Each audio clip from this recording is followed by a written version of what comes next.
Hello everyone, welcome back to my YouTube channel, Batas with Attorney Claire Castro. Today is May 29, 2026 at 1:37 a.m.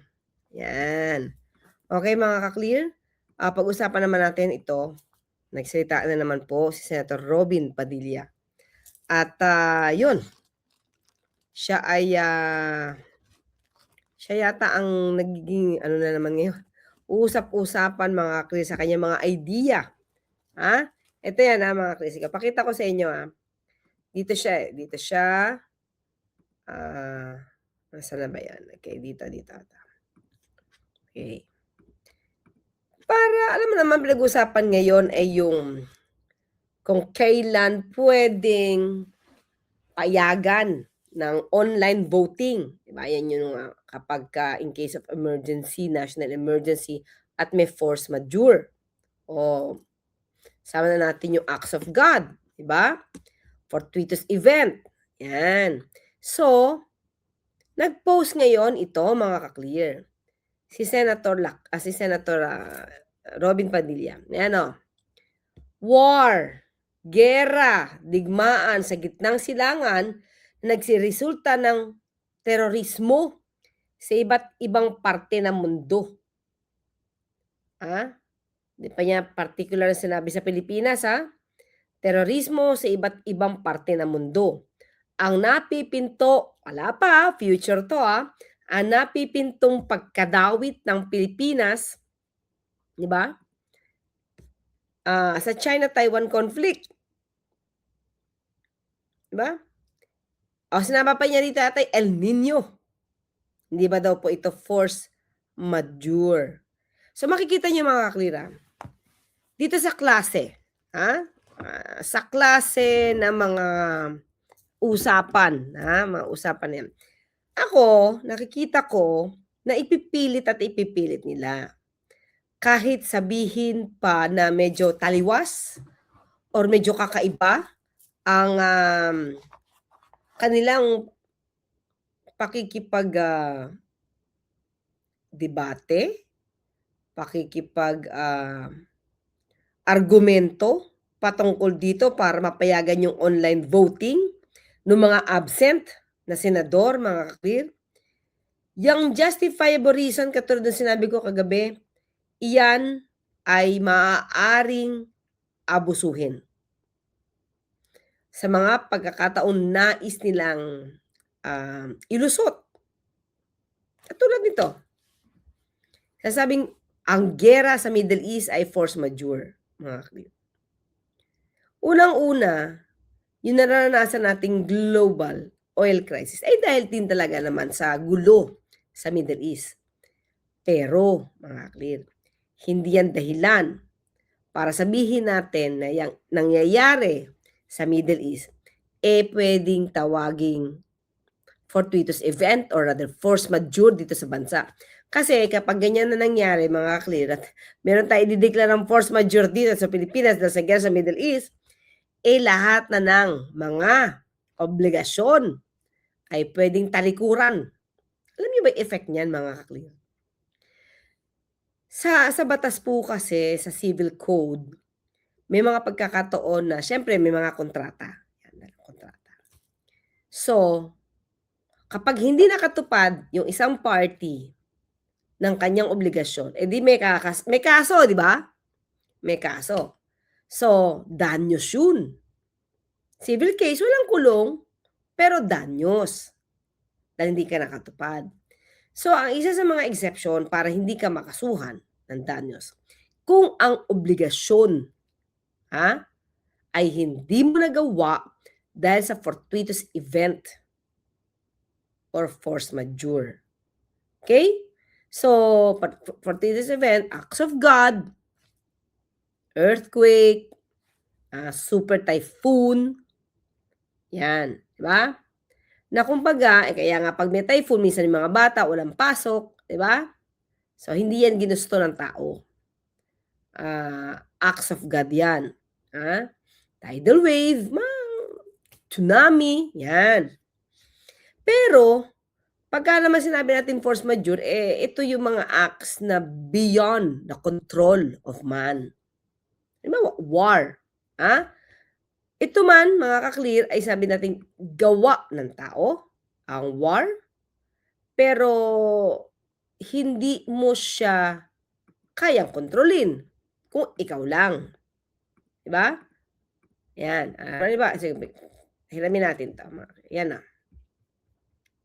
Okay? Pakita ko fortuitous event. Ito yan. Ang definition sa civil code para dapat natin malaman bakit nagkakaroon ng pagtuligsa kay Senator Robin Padilla. Except in cases expressly specified by the law or when it is otherwise declared by stipulation or when the nature of the obligation requires assumption of risk. Okay, ito yan Bakit ko kailangan to explain, mga clear? Civil code dito. Sabi dito, kung sinasabi ng batas, isa yan except tayo. Kung kasi di ba, ang general rule, dapat mag-comply ka sa obligasyon mo. Tapos, kapag hindi mo na-comply because of the fortuitous event, let's say, bagyo, lindol.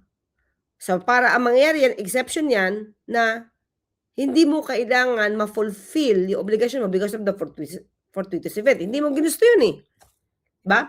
Pero ito yung exception. Kahit may fortuitous event, kahit may acts of God, kahit may lindol, may super typhoon, gagawin mo pa rin yung obligasyon kung, ito exception, kung specified by the law. Kung sinasabi ng batas, i-fulfill mo yan kahit may fortuitous event. Isa yan. Exception yan.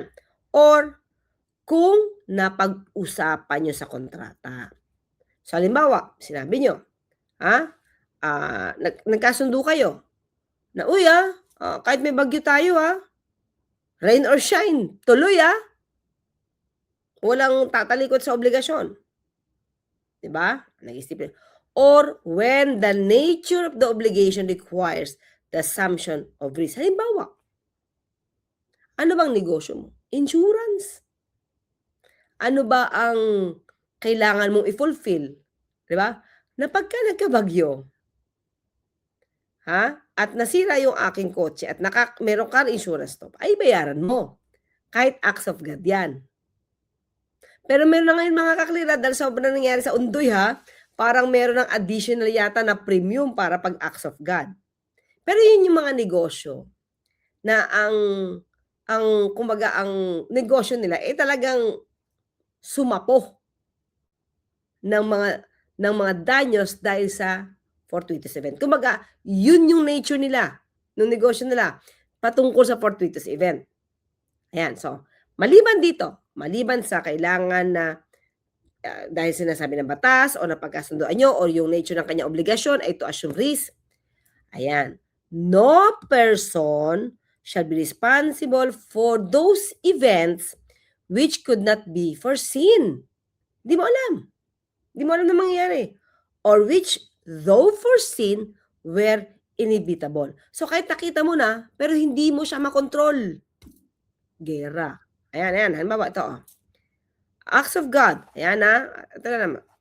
Nasaan tayo? Ayan. Acts of God. Earthquake, typhoon, volcanic eruptions, lightning strikes, and floods.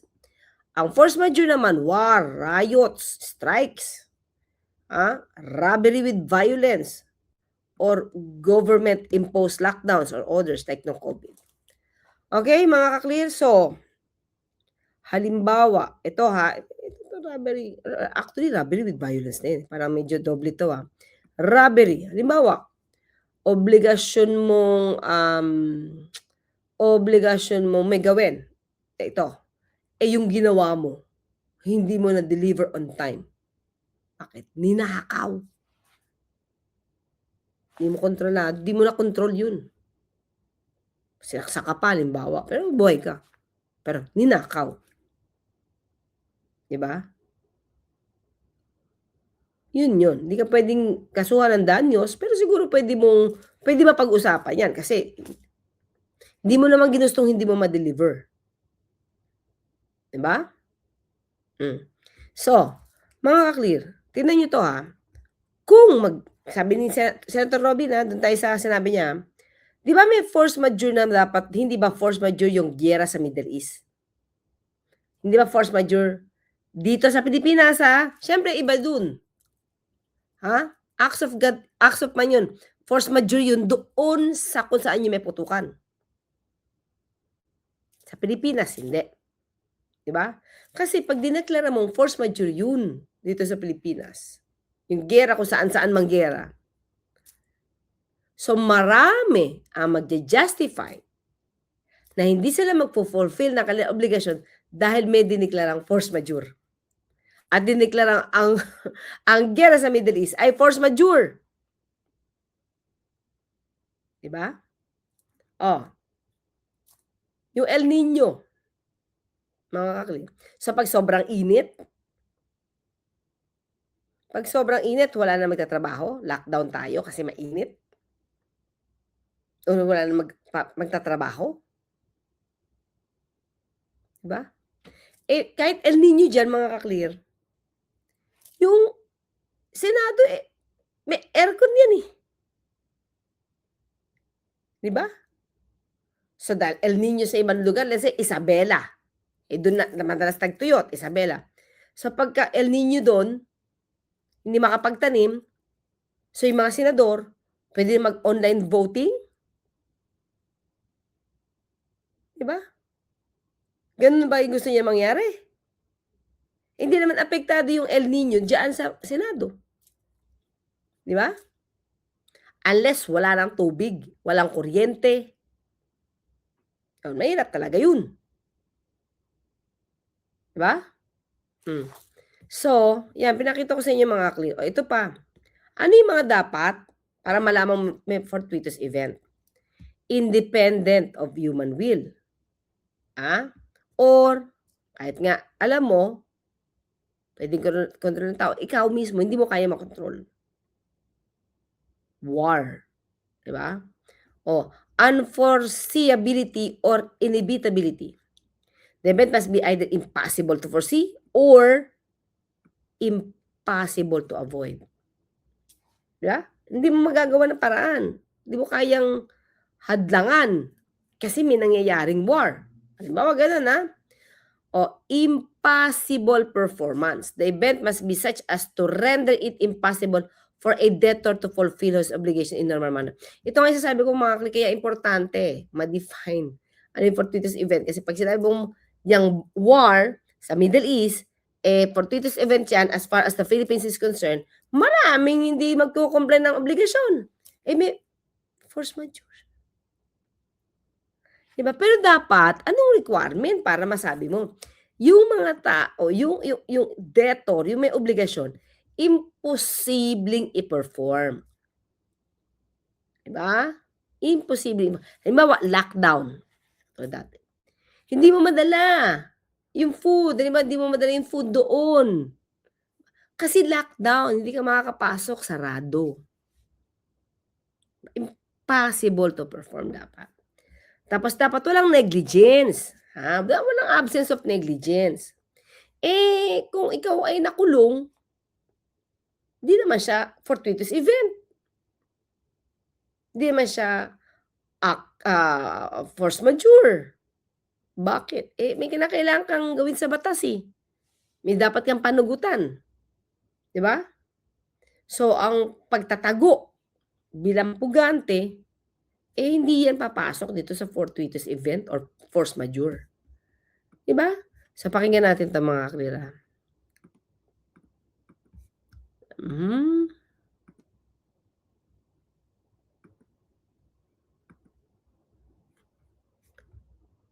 Wait lang mga klira. Wait lang. Saan na ba yun? Ito. Okay. Let's go. Na remote attendance ng mga senador. Pinalagan din ng minorya at ng ilang netizens ang katwiran ni Senador Robin Padilla sa pagsulong ng panukala. Narito ang agenda report ni Hanati. Tila batikos ang inabot ni Senator Robin Padilla online dahil sa isang Facebook post. Sabi kasi ni Padilla, hindi raw ba maituturing na force majeure ang giyera sa Middle East ngayon at ang posibilidad na madamay ang Pilipinas sa China-Taiwan conflict. Bunsod yan ang isinusulong ng ilan sa kasama niya sa mayorya na payagan ang remote voting para sa mga senador. Unang nagmosyon si Senator Rodante Marcoleta para amyendahan ang Senate rule na nagbibigay pahintulot dito. Pwede lang kasi ito tuwing may force majeure o extraordinary situation gaya ng pandemya, disaster, digmaan o national emergency. Ang gusto ni Marcoleta, i-expand ito para ang isang senador ay makasali sa sesyon at proceedings under justifiable reasons. Oh, Tuwing makabago. clear. Talagang malawak yung salita ng justifiable reason. Katulad niya nung nag-start na sila Senator Robin Padilla. Di ba? Maaari talaga itong maabuso. At kapag ka-question, teka lang, bakit siya papayagan? I-divide na naman yung house. Di ba? Magbuto na lang tayo kung pwedeng payagan yung bumoto. Ganun mangyayari nun, mga kapatid. So, hindi naman ito nagiging issue dati. Hindi naman nagtatago si Senator Bato de la Rosa. Diba? So, anong dahilan pa ang pwede maliban sa emergency at saka sa kumaga extraordinary talaga event, situation, condition at saka force majeure? Ano pa ang justifiable reason? Binigay ko sa inyo kahapon, mga ka-clear, na gina-justify ni Senator Cayetano, Alan Cayetano, yung pag-absent ni Senator Bato. So malamang kasama yan kasi ginastify niya na yung dati. So pag nakakulong, justified din. Hindi nga yan pinayagan dati kay Senator De Lima. Diba? Bakit? Bakit? Ano meron? Para pag-aksayahin nila ito ng oras. Diba? Panahon na natin. Let us take advantage of modern technology, communication. Oo nga, may modern technology, pero may pamamaraan para gamitin yung technology na yan. At meron dahilan kung bakit kailangan personal na nagtatrabaho sa Kongreso o sa Senado instead of online. Diba? Information technology. Pwede naman Para sa ganun, lahat makapag-participate. Kinwestiyon ng Senate Minority ang pagpapabilis ng usaping ito na para sa ilan ay marahil para kay Senator Bato de la Rosa at kalaunay na uwi sa pag-walkout nila Martes ng gabi sa gitna ng sesyon. Tinabla naman ni Senator Risa Ontiveros ang argumento ni Padilla. Anya, ang sigalot sa Middle East at impact nito sa presyo ng langis ay dapat mas lalong mag-udyok sa mga senador na pumasok para sa legislative work. Ang China-Taiwan tension naman, pati issue sa global warming, matagal nang minomonitor umano nang hindi ni-require ang online participation. Una na rin kinwestiyon ang dati na rin pagdalo ni Nooy Senator Laila de Lima sa mga video conference sa Senado nung siya ay nakulong noong 2021. Giit ni Ontiveros, panahon kasi ito ng COVID-19 at nirespeto ni de Lima ang batas, kaya't hindi raw dapat magbigay daan ang Senado sa pribilehyo ng isang miyembro na tumatanggi namang sumunod sa legal na proseso. Buwelta naman ni Senator Kiko Pangilinan, simple lang ang usapan. Law-abiding daw ang ginawa ni De Lima sa gitna ng COVID-19 pandemic. Lawbreaker naman kung ituring ni Pangilinan si De La Rosa na nagtatago at tinakasan ng mga otoridad. Hindi raw dapat kinukonsinti ito at isa sa huling hirit ng senador, huwag magpaloko sa mga nagkukumpara ng langka sa durian. Hindi raw kayang lokohin ang taong bayan. Para sa agenda, Okay, mga clear? So, ito pa sinabi ni Senator Ritza, ha? Para makita natin yung mga points nila. Ha? Yung point of view nila. Okay? Okay, Ritza Ontiveros rejects Robin Padilla's force majeure claim. Ha? So, Senator Ritza Ontiveros on Thursday rejected Senator Robin Padilla's argument that the Middle East and Taiwan-China tensions as well as El Nino could be considered force majeure to justify online participation in Senate sessions. Ano ba naman yan? I mean, with all due respect, uy, meron pa siyang all due respect, hindi po yan ang force majeure. Diba? Ontiveros said in an interview on GMA,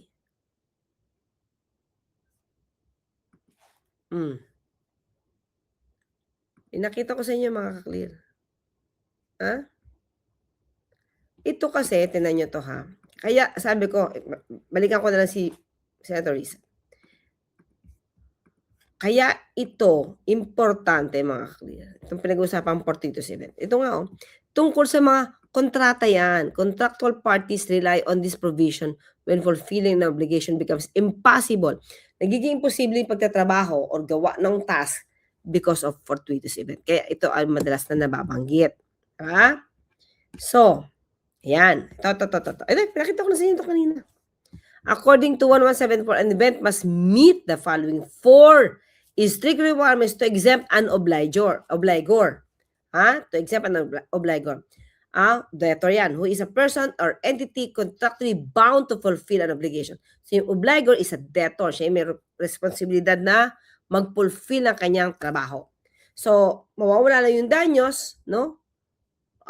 Mawawala yung kanyang liability ng bayad ng danyos kung yan may fortuitous event. At ano nga yun?